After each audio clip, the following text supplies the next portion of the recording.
Hi buddies, welcome back. It's Anne-Sophie and today I'm going to show you how you can insert your SIM card to your Xiaomi Redmi Note 12 Pro. First of all, thank you to MouseSweep for providing us with this phone today.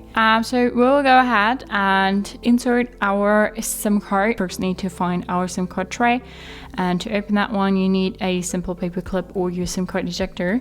And on this phone the SIM card tray is down here and you need to put this, and we will stick this in and then open the slot, and then we have a space for a SIM 1 and then an SD card or a second SIM card. So we will take our SIM card now and put it in, and then put the whole thing back in the phone. And now we need to unlock our SIM card, and now we're back on the phone. You see we have service, so we can now make phone calls, send SMS and whatever.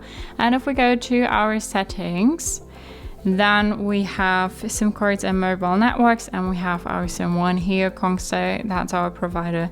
So we can go ahead, make calls, send SMS and stuff. So that's how you can insert your SIM card to your Xiaomi Redmi Note 12 Pro. Hope you liked it, hope it helped. If so, thumbs up, share and subscribe, and I hope to see you next time. Bye.